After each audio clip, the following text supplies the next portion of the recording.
Beaumont is a mid-sized city, real easy to get around, and it's a good place to live. Monroe Dry Cleaning Company was founded in 1928 by my great-grandfather, and I am third generation, and I presently have been working down here for 38 years.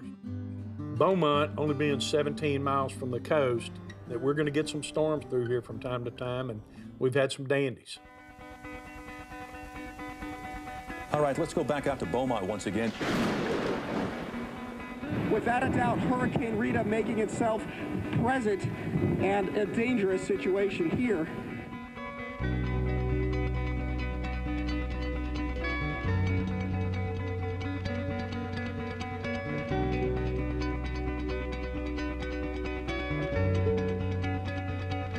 When Rita came along, we were all told to get out of here, and it was the first hurricane that I had evacuated from.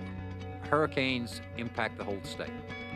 A real example in Ike as well as in Hurricane Rita, there was a tremendous loss of electricity in the East Texas area, from Nacogdoches, Lufkin, all the way up through Tyler. The hurricanes actually impacted those other communities that were miles and miles away.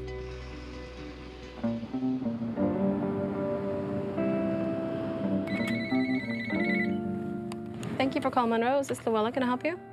I've lived in Beaumont most all my life, and I've worked for Monroe's Dry Cleaners for about 9 years. When the storms came in, we all got evacuated.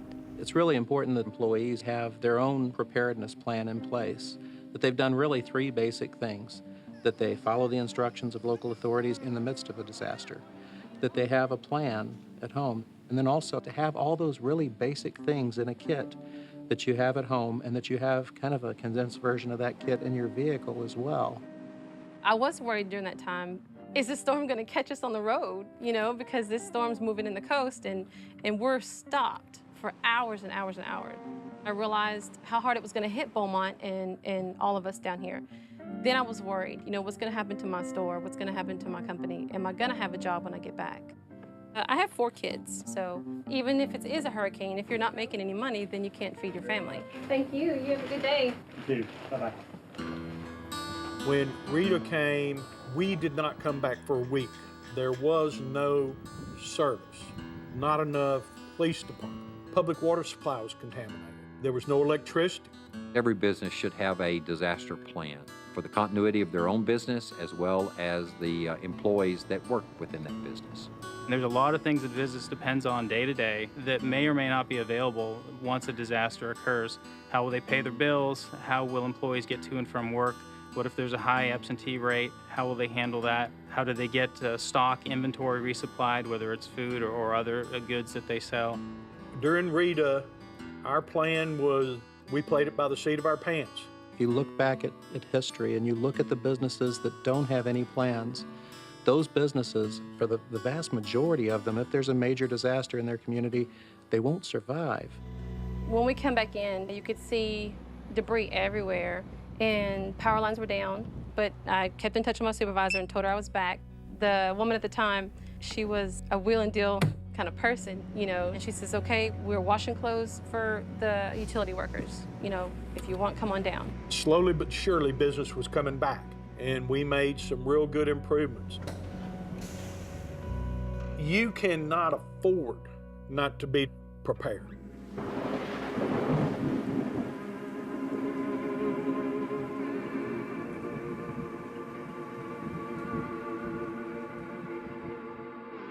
When Ike came along, we had a plan. And it's so much more than just having off-site backup of data for your business. There are a variety of other things that you need to include in that, how to communicate with employees and how to coordinate evacuation, the steps that you need to go through to harden your facility if there's a storm coming, the steps you need to go through to get your business back on its feet once the disaster has passed. When there's evacuation called, we have a plan.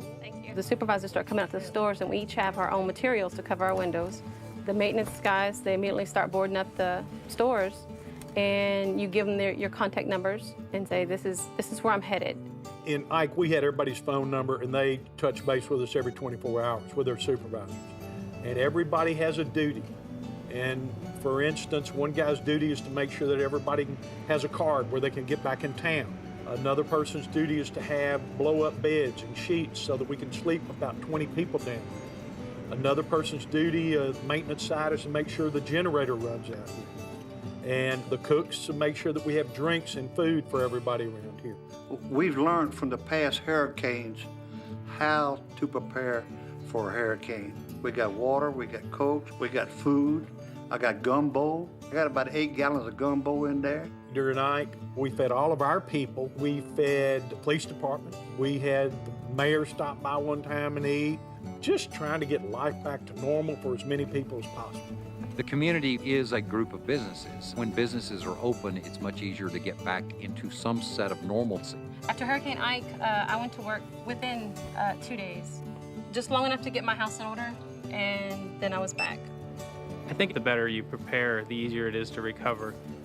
All in all, the recovery is built on individual preparedness, one person, one family at a time.